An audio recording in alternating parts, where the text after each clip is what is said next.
el año y bueno, y vino la frutilla de la torta. Pero ahora estoy a mi lado está el cardenal Daniel Sturla, porque ustedes saben que este espacio no es solamente político, es profundamente filosófico. Y qué más filosófico que también todo lo que es espiritual. Y nada, es algo que sabemos que está dentro de la vida de todos los uruguayos en una forma u otra, aunque seamos un país muy ateo, creo que todo el mundo tiene una relación con su alma y su espiritualidad, y para eso recibimos a Daniel Sturla. ¿Cómo está, cardenal? Mucho Muy gusto. bien, muy bien. Pero veo que vos no descansás, seguís de ¿Viste? largo. Es terrible. No puedo casi respirar. Gracias por reconocerlo. Sí, no, yo veo. El flaco ahí se paró, se fue, el otro se fue y vos te quedaste al firme. Y vos porque no llegaste al principio.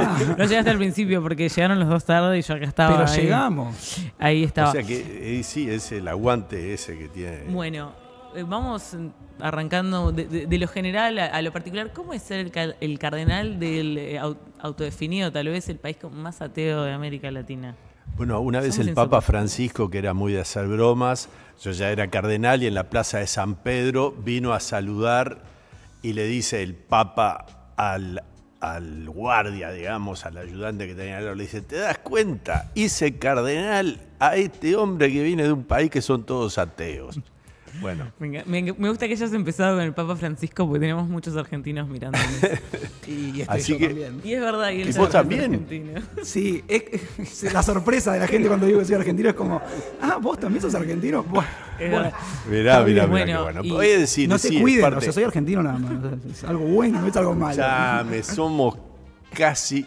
Casi, Te cuento una anécdota. casi. Por favor, adelante. Estábamos un día, encuentro de obispos jóvenes, o sea que esto fue hace 12 años, y era en Roma y había obispos de todo el mundo, había varios de Latinoamérica, qué sé yo. Éramos, no sé, como 60, 70. Entonces yo dije, che, ¿de dónde son? No, y hay un argentino. Ah, sí, hay un argentino, dije yo. Lo quiero conocer, pero claro, almuerzo, cena, buscaba, no lo encontraba. Y después me dicen, che, hay un argentino que te quiere conocer.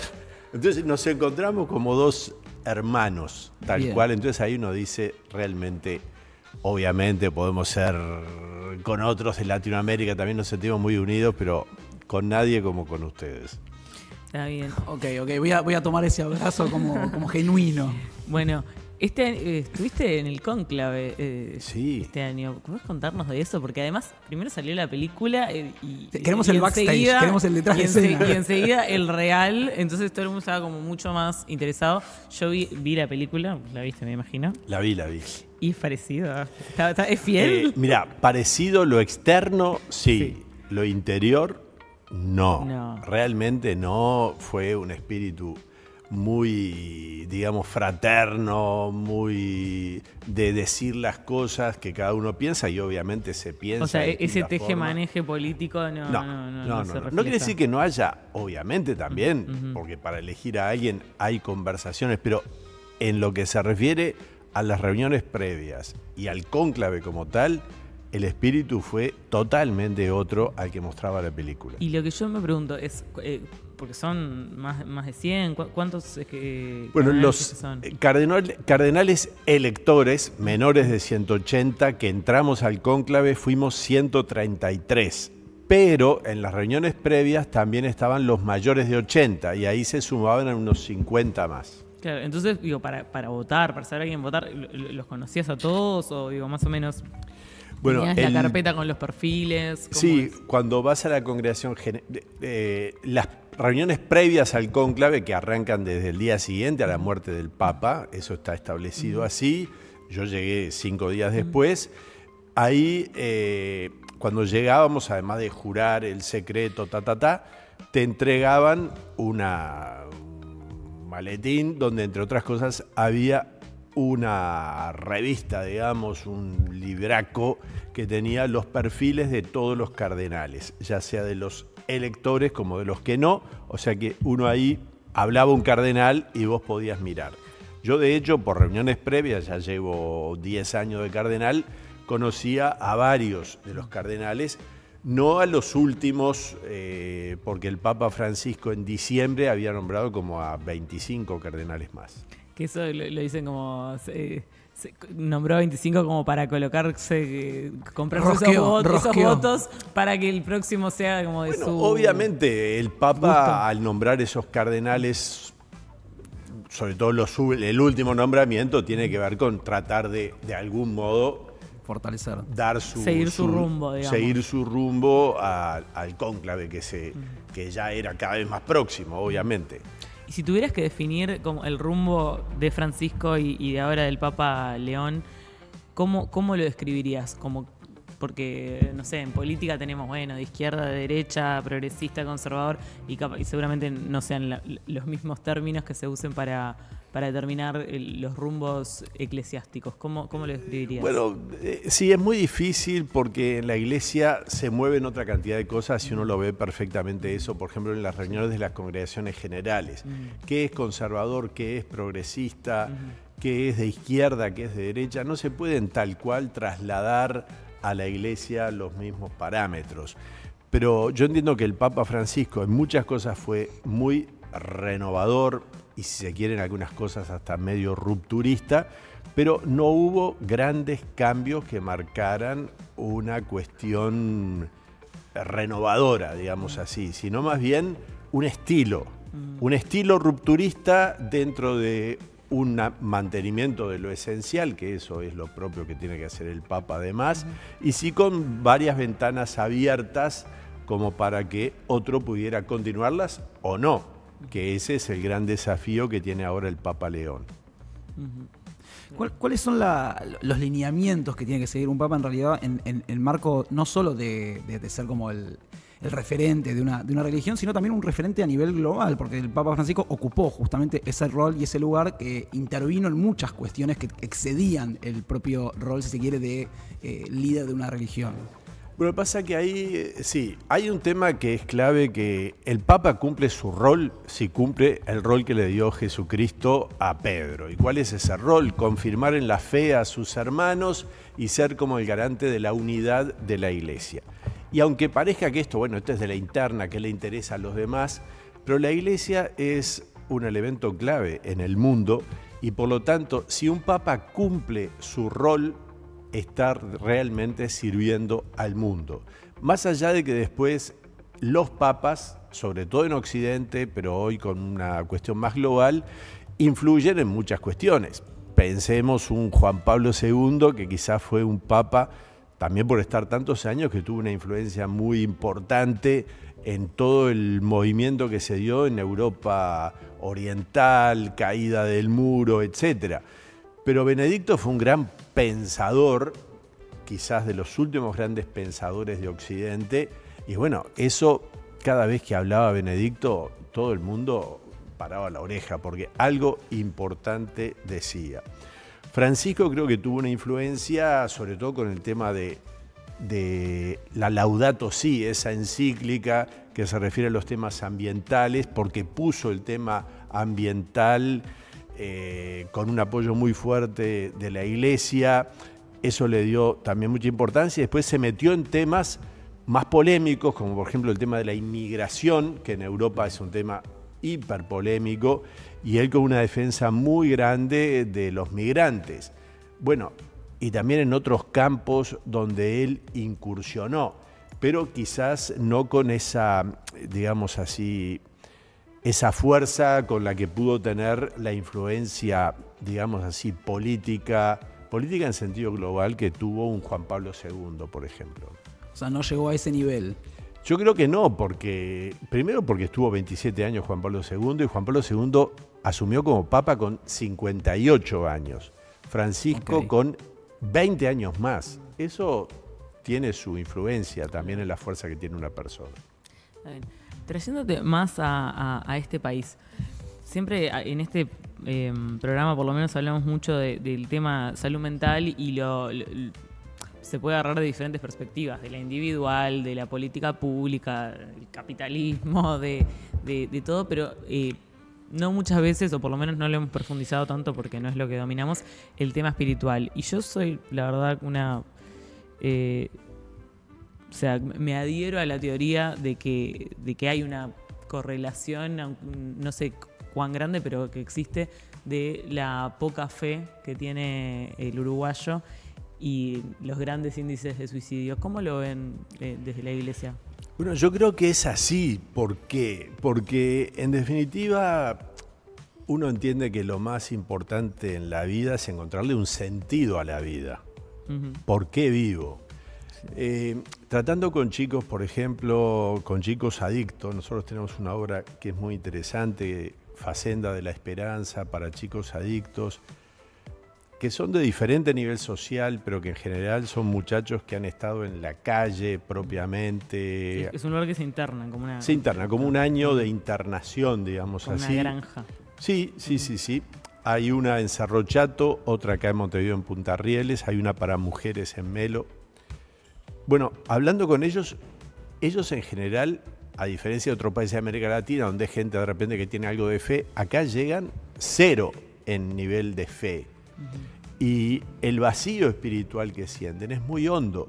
Y por eso también el descubrimiento de un Dios que los ama y los perdona y que los apaña, los arropa, eso es algo tan importante que es el gran motor de la vida. Después, yo me acuerdo, mira, en una misión en un barrio muy jorobado de Montevideo, gracias a Dios ha mejorado mucho, Milagro de los Andes, allá por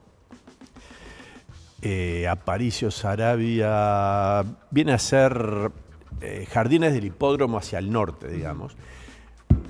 Una vez estábamos ahí recorriendo el barrio y nosotros precisábamos enchufar un parlante para una actividad. Y un señor en una casa nos dijo, vengan, yo les facilito, les permito conectar acá. Y nos contó su vida, ¿no? ¿Y su vida qué era? Mire, yo estaba en la mala, le pegaba a mi mujer, me emborrachaba, vivía en un rancho que era una porquería. Un día pasaron por acá unos evangélicos y dijeron, vení con nosotros, Cristo te salva. Y yo los mandé a pasear. A los pocos días mataron a mi hermano, que estaba en la misma que yo. Cuando volvieron a pasar, yo dije, o voy con ellos o termino como mi hermano. Fui con ellos y mi vida cambió. Y dejé de pegarle a mi mujer, construí mi casita, tengo un trabajo. Es decir, esa persona encontró en la fe, encontró el motor para salir adelante en la vida. Bueno, yo creo que la fe cristiana, pero si querés ampliarlo, un sentido espiritual de la vida, es muy importante y llena el alma, que llamémosle como le llamemos, pero bueno, nosotros hablamos de cuerpo y alma. El alma es todo ese yo más íntimo, más profundo, que necesita comprensión, amor, cariño, perdón. Muchas veces las personas tenemos heridas adentro del alma y si las llenamos de angustia, de rencor, de vacío, terminamos mal. En cambio, saber que hay un Dios que te ama es de lo más sanador. Por fuera porque Fernanda decía medio en broma, medio en serio, el autodenominado país de más ateos del mundo y esta idea de...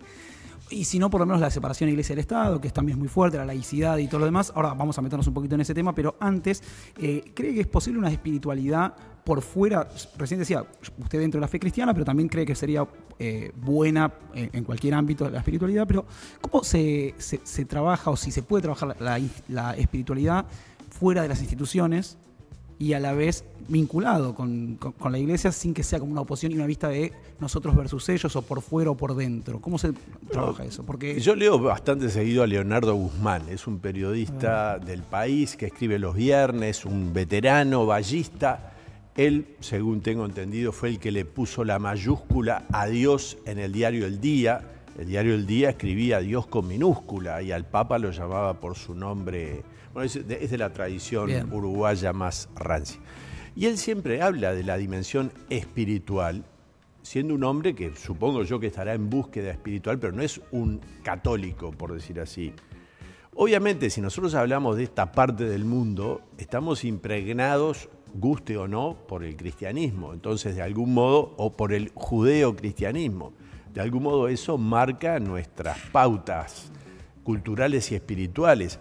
Yo creo que puede haber espiritualidad que llene mi corazón fuera del ámbito específico, digamos así, de la Iglesia Católica o de las iglesias cristianas. Entiendo que ahí hay una respuesta más fehaciente al corazón humano. Pero, por ejemplo, la dimensión de la persona que es y se sabe amada y perdonada es muy importante. Y eso te lo da, bueno, la fe cristiana ni qué decir, pero te lo puede dar, bueno, una creencia en un Dios que es bondadoso. Y... Sí, eso te iba a preguntar. ¿No te parece que las iglesias, las religiones, si vas a lo más medular, a lo más esencial, hablan de lo mismo? En general, sí, sacando no, como es las decir, liturgias, yo entiendo que no es todo lo mismo, es decir, y a la vista está después la evolución que han tenido las distintas civilizaciones de acuerdo a la religión que las marcó, sí. y ahí podríamos hablar de muchas cosas que de algún modo señalan la diferencia entre lo cristiano y el mundo no cristiano. Pero más allá de eso, entiendo que obviamente yo soy cristiano, o sea, hay una respuesta muy cabal que da Dios como fue revelado por Jesucristo, que llena el corazón. San Agustín, un gran santo, el Papa actual es Agustino, pertenece a esa corriente espiritual, tiene una expresión que a mí me encanta, ¿no? Dice: nos hiciste, Señor, para ti, y nuestro corazón está inquieto hasta que descanse en ti. Pero si Dios no es un invento, si Dios es un invento, que cada uno se lo invente como quiera. Ahora, si Dios realmente existe, yo no tengo que inventarme a Dios, sino que descubrir a Dios. Y bueno, la fe cristiana, en la palabra de Dios, en la Biblia, me manifiesta ese Dios que tiene un rostro concreto y que se manifestó plenamente para los que somos cristianos en Jesús de Nazaret. Hay una máxima bastante extendida, sobre todo en Argentina, acá me cubro, ¿viste? En Argentina se piensa mucho y se habla mucho de yo soy creyente o yo soy cristiano o yo soy judío y soy creyente y demás, pero estoy por fuera de las instituciones, ¿sí? No me gusta la institución religiosa. ¿Por qué crees que hay gente que es muy refractaria a la Iglesia Católica? Bueno, eso se ha dado por un sinfín de factores, ¿no? Yo creo que algunos son de fuera de la Iglesia, es decir, hay toda una corriente, digamos, más moderna, más de los 60, antiinstitucional, que de algún modo permeó la conciencia de mucha gente, y creo también que ha habido culpas, defectos, pecados de las iglesias, y hablo ahora de la Iglesia Católica también, que de algún modo han hecho que muchos se alejaran de la institución iglesia. ¿Hay autocrítica? Por supuesto, sí, claro. ¿Y en esas reuniones, esos cónclaves, también se habla de ese tipo de cosas o no? Bueno, sí, por ejemplo, la Iglesia hizo una gran renovación profunda en los años 60, en aquello que se llamó el Concilio Vaticano II, que tuvo muchísimos aspectos súper positivos, pero el posconcilio, digamos, fue muy traumático para la Iglesia. Y aunque ya fue eso hace 60 años, que terminó el concilio, de algún modo a una institución de 2000 años, 60 no es tanto, y entonces recién ahora yo creo que podemos empezar a tener una mirada un poquito más crítica de muchas cosas que la Iglesia vivió y que sacudieron el mundo cristiano católico. Algunas fueron positivas, pero otras no, y es bueno que las sepamos también mirar y llegar a discernir. ¿Qué sería en términos, bueno, todavía el papado de León XIV es muy, muy joven, y el papado de Francisco fue el último que experimentamos, y él hablaba mucho de modernizar la Iglesia y de acercarla a otros sectores que no estaban acercándose. ¿Cómo sería modernizar la Iglesia en términos del siglo XXI en la actualidad? Lo que pasa es que ahí hay un tema que hay que ser claro. Para la Iglesia siempre toda renovación auténtica y que dure y que cale hondo es volver al Evangelio. O sea, no es inventar algo nuevo, sino que es ir a Jesús de Nazaret, es ir a las palabras vivas de Jesucristo, es anunciar esta novedad de vida, es anunciar la salvación. Es como en el caso que no era un católico que no había pasado por la casa de este muchacho, de este señor, sino un evangélico. Sí. Cristo te salva. Y es realmente creer que lo que nosotros portamos no es una cosa solamente humana, sino que es una palabra de salvación que es capaz de tocar lo más profundo del corazón y transformarte. Y al mismo tiempo es un motor de transformación de la misma sociedad humana. O sea, no es un papa tiktoker, no se van a hacer TikTok y demás. Bueno, todas esas cosas vienen bárbaros y hay curas que se han dedicado a TikTok y hay una cantidad de cosas y las redes, hay mucha cuestión católica en las redes, por ejemplo. Todo eso sí, pero modernizarse en ese sentido, sin duda. A ver, la Iglesia fue la que aportó grandes, a lo largo de la historia de la humanidad, grandes cosas que fueron novedades y cambios. También tomamos mate por los jesuitas de las misiones jesuíticas. Es decir, si no, no estaríamos tomando mate ahora. Y así podríamos seguir desde cuestiones más humanas, chocolate, el buen whisky, la buena cerveza, hasta cuestiones más, yo qué sé, el primero que teorizó sobre el Big Bang fue un sacerdote, Lemaitre. Es decir, y así podríamos ir con tantas cosas. Pero lo que voy más en respuesta a tu pregunta, la gran actualización de la Iglesia siempre es anunciar con fuerza viva, con métodos renovados, el Evangelio de Jesucristo y tratar de ser fiel a Él. Bueno, y tengo una pregunta, ahora que comentabas de la historia de este hombre que no era católico, pero era cristiano. ¿Cómo se llevan con las muchísimas pequeñas, algunas no tan pequeñas otras, iglesias evangélicas en el país? Porque tienen como una historia distinta de cómo llegan a Latinoamérica, muchas vienen de Estados Unidos, algunas no. ¿Cómo conviven hoy en el ecosistema cristiano, digamos? Bueno, nosotros tenemos diálogo con las iglesias. Lo que pasa es que ahí hay un campo que no siempre lo tenemos muy claro. Yo no lo tenía tan claro hasta que fui obispo, así que sí. Están las iglesias evangélicas históricas, digamos, la iglesia luterana, la iglesia anglicana, que tienen acá presencias antiguas, y están los grupos evangélicos nuevos que vienen. En esos grupos evangélicos nuevos, lo digo con respeto, pero también con claridad, hay cosas muy diferentes. Es decir, hay iglesias evangélicas que realmente trabajan admirablemente, que van a las cárceles, que anuncian a Cristo, pero hay grupos que no son buenos, digamos así, o que hacen una mezcla de lo religioso con, bueno, algunos lo religioso con lo político en algunos países, que es medio difícil, y otro lo religioso con el sacarte plata. Es decir, y entonces eso obviamente no es bueno, prometiendo milagros, curaciones, cosas, prosperidad y poner tanta plata. Bueno, entonces hay que distinguir y las distinciones esas... Pero está lleno en el país. Levantás la piedra y sale uno de esos grupitos. Sí, no por eso hay que ser cuidadosos y yo lo que veo en los barrios populares en general es mucha gente que va de una a otra, digamos así, pero no hay una fidelización. Claro, o sea, gente que va buscando refugio. Que van buscando y a veces también pasan por la iglesia católica, van a otra iglesia y van buscando. Claro. Bueno, eso te voy a preguntar porque generalmente cuando se habla de iglesia y política, nada, te chicanean con eutanasia, con cosas, pero te pregunto del lado más, de verdad, cuando el Estado deja esos vacíos que generalmente lo llena una iglesia, ¿cómo se maneja la iglesia católica? Sobre todo compitiendo o colaborando con estas otras iglesias. Bueno, como te decía recién, con las iglesias históricas tenemos diálogo y tenemos una mesa religiosa. Yo también participo en la confraternidad judeo-cristiana y ahí tenemos un diálogo excelente.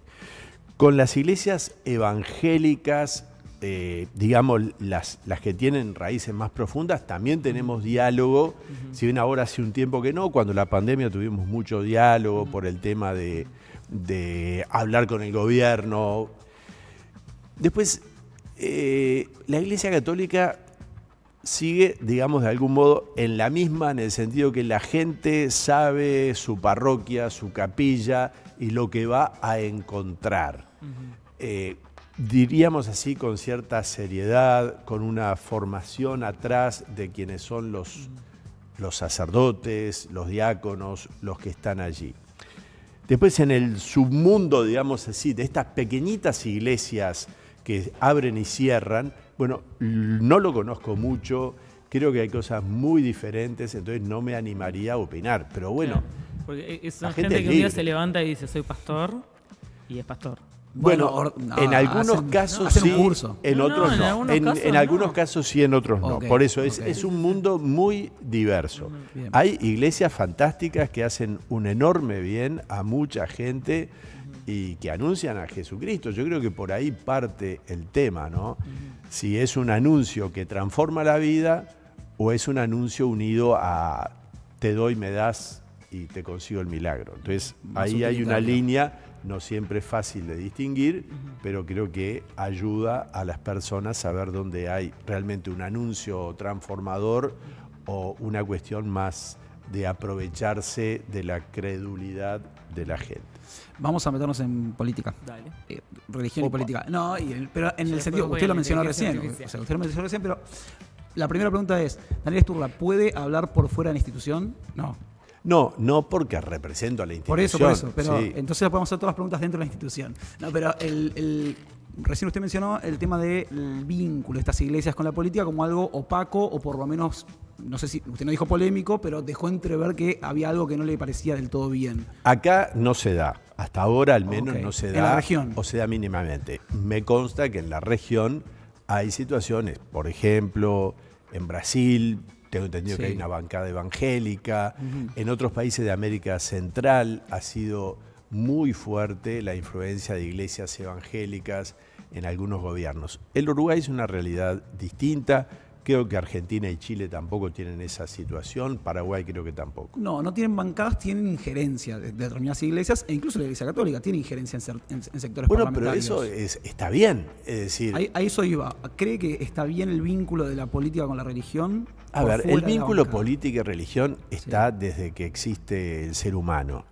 Justamente el cristianismo marcó una diferencia grande que está expresada bellamente en las palabras de Jesús en el Evangelio. Al César lo que es del César y a Dios lo que es de Dios. Eso sirvió para distinguir y no divinizar el poder. Por eso también en Occidente se dio esa pugna entre el Papa y el emperador. Pero ¿por qué? Porque no era el emperador el divino, digamos así, como pasaba en Oriente y como de algún modo en el Imperio Bizantino, si bien estaba la distinción, fue más mezclado. Pero bueno, son cosas históricas, la dejamos.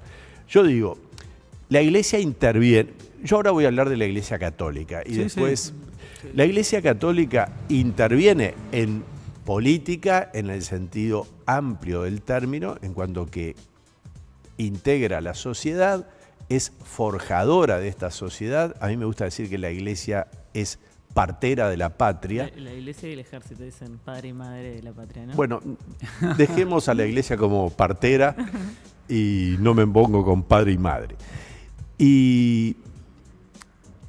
Y entonces la Iglesia interviene en las grandes cosas, por ejemplo, en los temas que hacen a la vida de la sociedad. Lo que no puede hacer la Iglesia, y no lo hace aquí desde hace mucho tiempo, es meterse en la política partidaria. Es decir, la Iglesia se identifica con determinado partido político, etc. ¿Qué pasó en el Uruguay? Ojo, porque hubo un partido en los comienzos del siglo XX que de algún modo era como el Partido Católico, la Unión Cívica, pero eso ya en la década del 60 finalizó, gracias a Dios, se dejó esa identificación que además no hacía que los católicos votaran a ese partido. Porque en ese momento el número de católicos era, no sé, 80% y el partido sacaba 3-4% de votos. ¿Usted está de acuerdo con la laicidad uruguaya o no? Con la laicidad, Uruguaya. totalmente de acuerdo. Me siento identificado con la laicidad uruguaya, pero después está el gran lío. ¿Qué entendemos por sí. laicidad? Bueno, Hicimos laico al obispo. Hicimos laico al obispo. Separación El iglesia del cardenal. Estado. Perfecto. Perfecto. ¿Qué entiende por laicidad entonces Daniel Sturla? Laicidad es que en el ámbito de la sociedad hay una pluralidad respetuosa que no niega el espacio público que tiene lo religioso, porque lo religioso de por sí es algo público. ¿Cuál es el dogma del laicismo uruguayo malentendido, digamos así. Lo religioso es un tema de la conciencia individual, no se metan en lo público, los toleramos a ver, eso no es realmente una sociedad plural y laica donde vos sos de un partido, vos sos de un grupo religioso, vos sos de un club de fútbol, lo manifestás públicamente, lo decís y es parte de tu ser que no podés desmentir. Por ejemplo, en el Parlamento, muchas veces un parlamentario va a hablar del tema eutanasia, ya que es el tema. Y dice, yo soy católico, pero esto no lo digo como católico. ¿Hay algún legislador masón en el Uruguay hoy? ¿Hay algún legislador que diga, yo soy más de la masonería, pero esto no lo digo como masón, sino que lo digo... A ver... Me gusta que te metas con los masones. ¿Cómo se entiende el tema este? No, bueno, pero hay algo interesante. Sí, hay como una cosa como antirreligiosa más que laica. Exacto. Bueno, y eso es el error. Hay una cosa de mantenerlo al fuero privado, quizás. No sé si es lo que está diciendo, pero... Sí, pero no sé si es anti. No, obviamente, pero se camina una delgada línea y hay gente que le tiene un poco de alergia, yo lo entiendo. Es que lo religioso es de por sí público. Cuando se habla de culto, sí. Ustedes en Argentina que tienen Ministerio de Relaciones Exteriores y culto. Culto. Tampoco me estoy jactando de eso. No, yo no digo que te jactes. Yo lo que digo es que el culto es algo público y ser de determinada convicción religiosa es algo que toca todo lo que vos sos. Es decir, porque uno no es solamente religioso cuando va a misa, sino que es católico cuando vas a misa, cuando formas tu familia, cuando tomás tus decisiones políticas, tus decisiones sociales, o tratás de que sea. Constitutiva, probablemente. Bien. Yo voy ahí en relación a la eutanasia, no tanto al debate de si eutanasia sí, eutanasia no, porque la posición de la Iglesia es una y es clara y es concreta, sino a la idea de esta que sí levantó polémica, las declaraciones suyas en el caso de tengamos en cuenta qué votó cada legislador o cada parlamentario para después pensarlo a la hora de votar, supongo que era esa la idea. Exacto, fue esa la idea dicha en un programa católico, o sea, no fueron declaraciones públicas, pero igual, digo, fueron públicas. Sí, son públicas. Y estoy de acuerdo con ello, es decir, yo creo que un católico a la hora de votar tiene que tener en cuenta a quiénes vota y que aquellos que lo van a representar de algún modo tengan sus mismas convicciones o defiendan sus mismas convicciones. Entonces, en temas clave de defensa de la vida, es un tema importante. ¿Es el único tema a tener en cuenta? No, claro que no. Pero quizás es demasiado sensible, quizás para la defensa de la vida yo creo que sí. Porque después convengamos que las personas somos contradictorias, somos complejas, tenemos un montón de convicciones y valores, entonces a la hora de votar ponderamos muchas cosas. Escuchen una cosa, ¿ustedes se creen que el que va a votar dentro de 4 años va a decir, a ver qué dijo Sturla? Bueno, no, ¿qué dijo Sturla? No revisa tampoco qué votó cada parlamentario, ojo. Bueno, porque acá tenemos un problemilla ¿eh? entre tantos otros, pero bueno, no tiene solución, que es que yo voto una lista.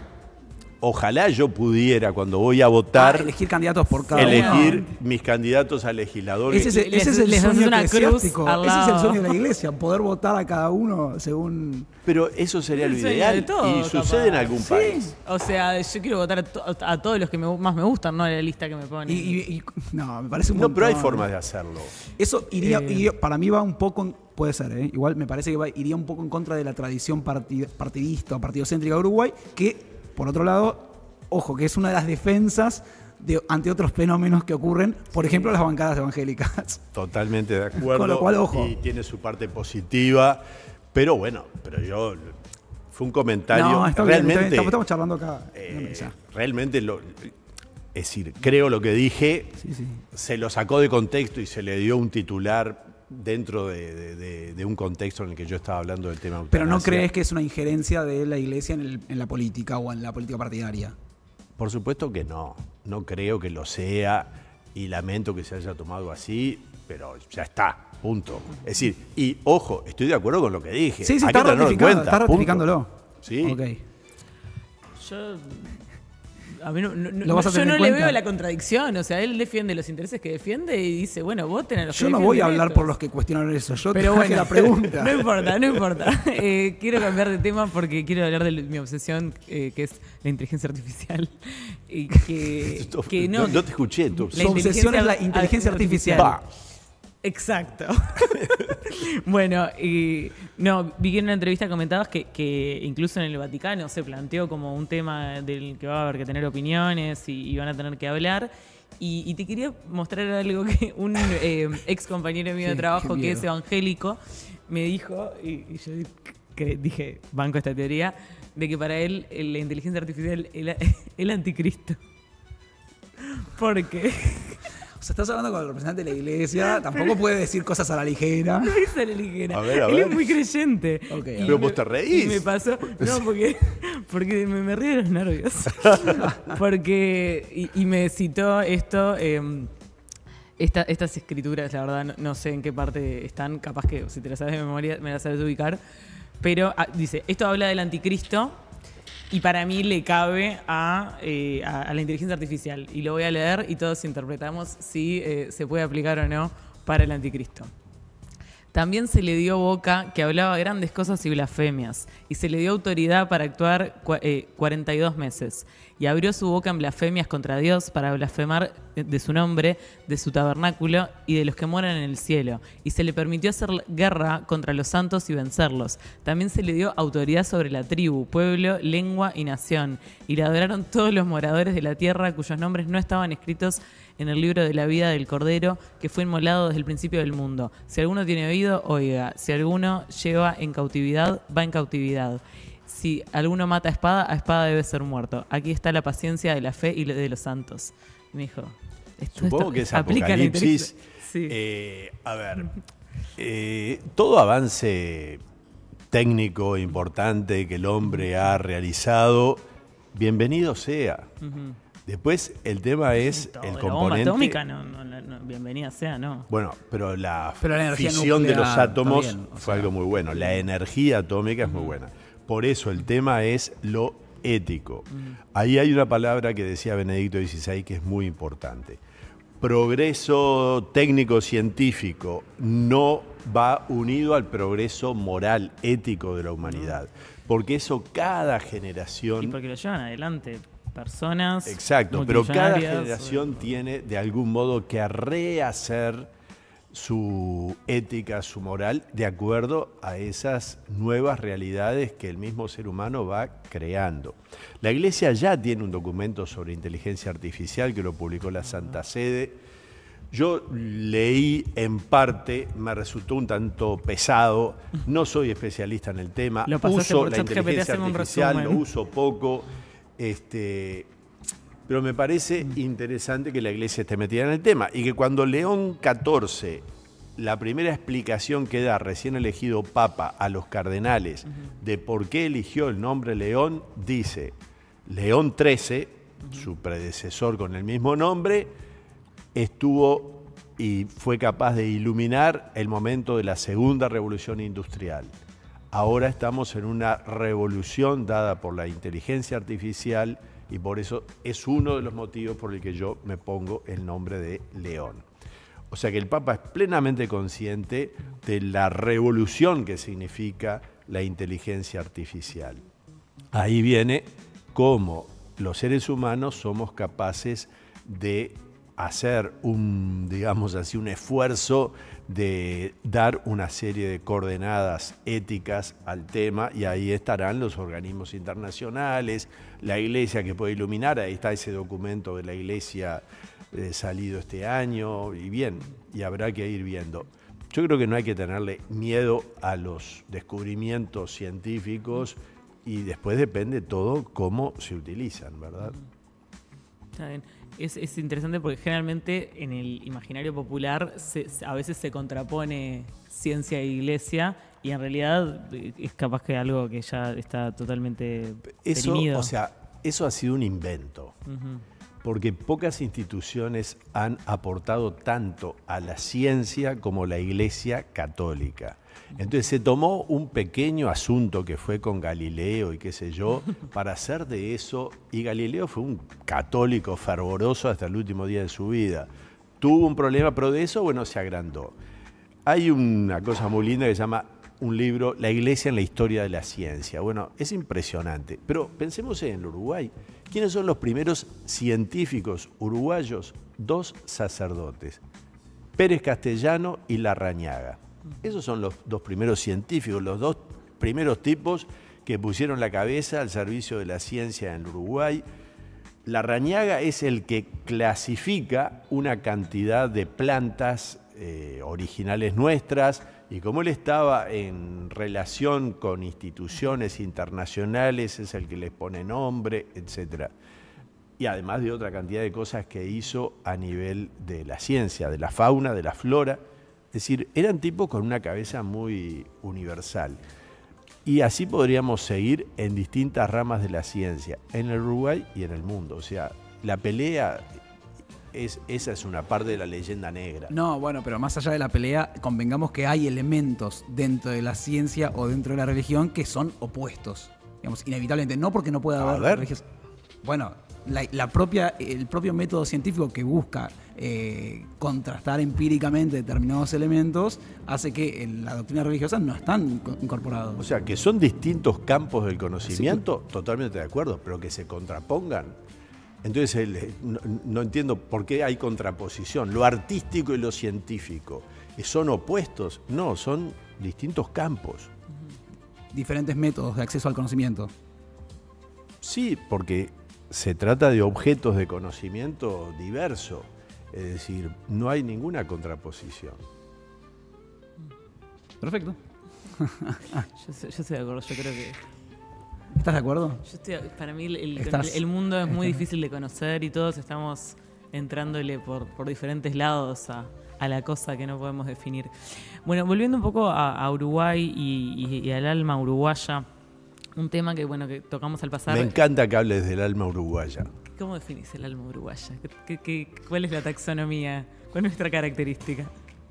Y yo creo ¿Es aburrida como nosotros? Yo diría que tenemos un fuerte sentido de la igualdad, que es una de las características más fuertes del uruguayo medio, digamos así. Un sentido de libertad muy importante. Creo que son 2 características muy fuertes. Nos cuesta el sentido de la trascendencia porque el laicismo mal entendido ha hecho un daño al alma nacional. Un ateísmo medio feroz. Sí, pero cuando sacamos o nos sacudimos un poquito esa especie de hielo laicista y vivimos la verdadera laicidad, nos abrimos a un mundo hermoso que es el del espíritu humano, que es realmente maravilloso. Decías que buscamos la igualdad y nada, por meterme de vuelta un poco en lo político, porque esto es un streaming bastante político. Estaba leyendo el libro de Nicolás Iglesias, muy interesante, lo recomiendo, ¿De qué lado está Cristo? Y no voy por la mitad, me deben faltar muchas cosas, pero hablaba por ejemplo, porque hay veces que dicen, no, la iglesia súper de derecha, tradicional, conservadora. No, la iglesia es la que está con los pobres, la que quiere redistribuir, y en realidad ninguna es mentira. Hay corrientes como... Puede ser progresista en algunos aspectos y conservador en otros. Hay diferentes personas que integran la iglesia, y está como la teología de la liberación. Después también estuvo la doctrina de la seguridad nacional durante la dictadura y todo eso. Me parecía muy interesante. Hoy, ¿cómo se compone la iglesia católica frente a esas cosmovisiones, digamos? Primero, aquí en el Uruguay, iglesia y seguridad nacional no tuvieron nada que ver. Eso fue más de otros países de Latinoamérica. Eso de otros países. Acá no se dio. Es decir, no se dio ni la jerarquía, ni los obispos, ni nadie. Que pueda haber habido algún católico que sí, obviamente. Estamos hablando de eso, de colaborar con la dictadura, por sí. Pero, por ejemplo, cuando se pasa frente a la iglesia del Cordón y se grita, iglesia, basura, vos sos la dictadura. Resulta que en la iglesia del Cordón los curas abrían las puertas de la iglesia en las manifestaciones para que entraran los gurises y salieran por la calle Colonia, porque la iglesia del Cordón tiene conexión. Es decir, y la iglesia en Uruguay jamás apoyó la dictadura para nada, absolutamente, aunque haya habido algunos católicos que sí, eso es obvio. Bien, pero Perdón, me desvié del tema. Perdóname. ¿algunos católicos Hoy, o algunos miembros de la iglesia? Porque no es lo mismo, digamos, en Argentina particularmente hubo miembros de la iglesia que colaboraban y miembros de la iglesia que ayudaban a la gente a escapar y demás. O sea, había hay que ver lo que ambigüedades. la distinción católicos hubo con la dictadura, sí, pero creo que fueron los menos.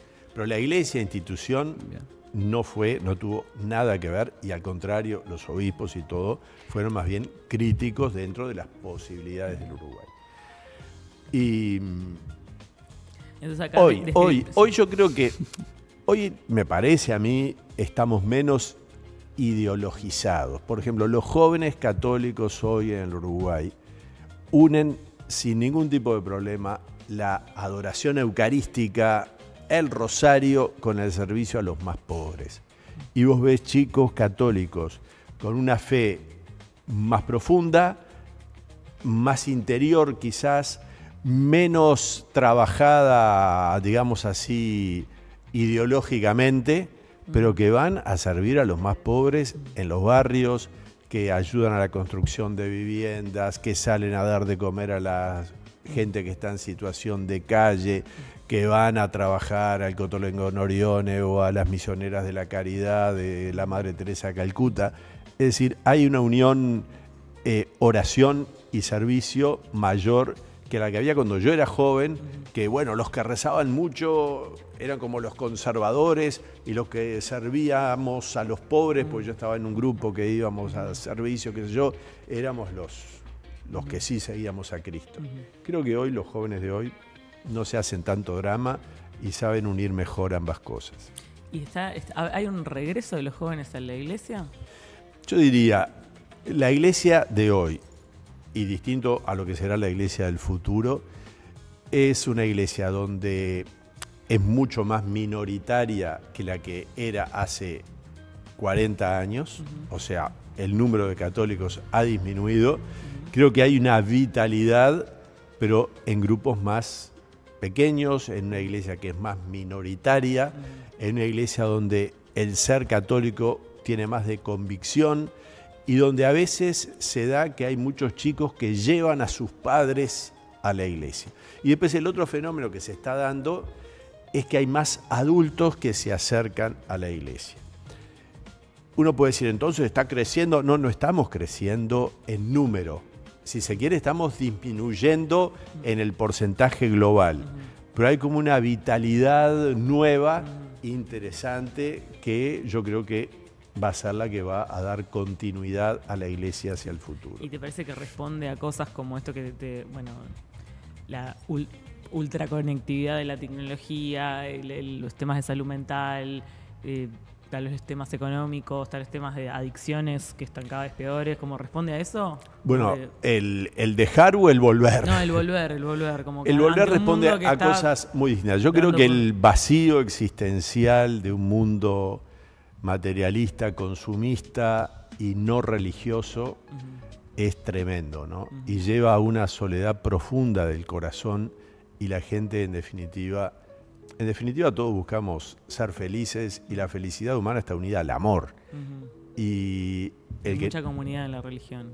Hay mucha comunidad, y realmente, como yo creo en Dios, yo creo que Dios actúa en el corazón de las personas, y cuando se da esa conexión entre Dios y las personas, se da esa realidad de saberme amado, que hoy es tan fundamental en un Uruguay donde tanta gente vive sola, además, ¿no? Y entonces el experimentar el amor de Dios es una maravilla. Está muy bien.